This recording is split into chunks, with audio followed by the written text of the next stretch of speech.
The jets, which can cruise at supersonic speeds without afterburners and which typically operate at higher altitudes than most fighters, are being deployed to Germany to deter any potential Russian aggression.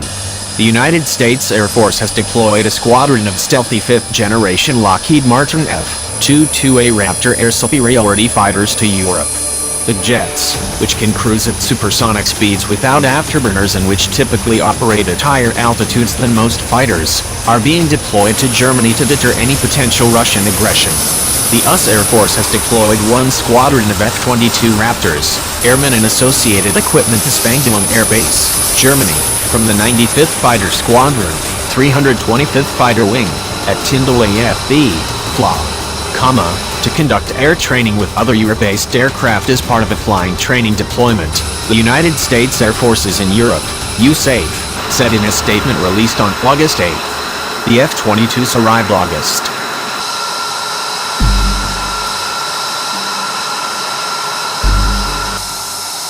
and will remain in Europe for several weeks. This training deployment to Europe is funded in part by the European Deterrence Initiative. Right double quotation mark. The Raptors will use Spangdahlem as staging ground to deploy to other parts of Europe in order to maximize potential training opportunities with America's European NATO allies. The F-22s will also forward deploy from Germany to operating locations within other NATO member nations in order to maximize training opportunities while strengthening the NATO alliance and deterring regional aggression, the USAF said. The U.S. Air Force had previously announced the F-22 deployment to Europe. However, the service had refused to confirm that the aircraft being sent to the continent was the Raptor or its Lockheed Martin stablemate, the F-35 Joint Strike Fighter. I would like to announce that we will be welcoming back US fifth-generation assets into the European theater later this summer, General Todd D. Wolters, Commander US Air Forces Europe and US Air Forces Africa, told reporters during a teleconference on July 25.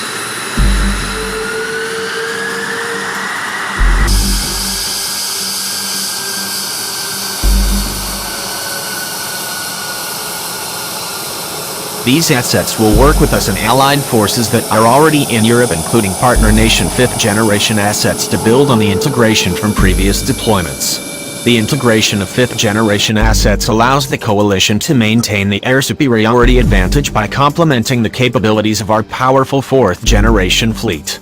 These assets continue to be a game-changer in developing the right size and mix of capabilities to compete, deter and, if required, win.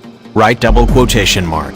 It is unclear why Wolters would not discuss which airframe the U.S. Air Force planned to deploy to Europe at the time. However, Wolters did discuss the reasons behind why the Air Force wanted to send the jet over to Europe. I can't reveal the specific airframe and the specific dates and locations, but the purpose is to introduce a U.S. fifth-generation capability one more time onto the European continent and afford it the opportunity to get out and about to separate nations so that we can, number one, improve our interoperability with other fifth-generation assets that are already on the continent, and also improve our interoperability with other fourth-generation assets that are on the continent, Wolters said.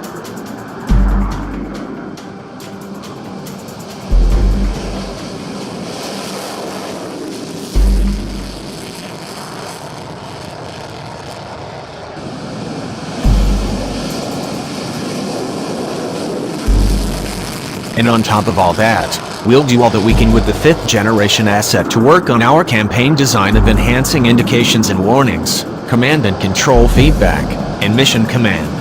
Right double quotation mark.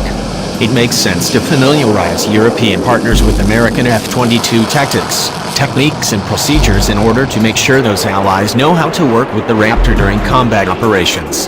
Despite President Donald Trump's rhetoric attacking America's NATO allies, the alliance will almost certainly outlast the current administration. Thus, it is important that us and European forces are able to operate seamlessly together for the foreseeable future, especially when most of those air arms are likely to operate American-made fifth-generation fighters, the F-35, during any future conflict. The F-22 and the F-35 are the world's premier operational fifth-generation fighters, possessing a unique combination of stealth, speed, agility, and situational awareness along with lethal long-range, air-to-air and air-to-ground weaponry, making these aircraft the best air dominance fighters in the world, the USAF said. Their presence in the European theater underscores our ability to deter current and potential threats, assure our allies, and respond in a timely way should deterrence fail. Right double quotation mark.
Touch. It's obvious what's going to happen.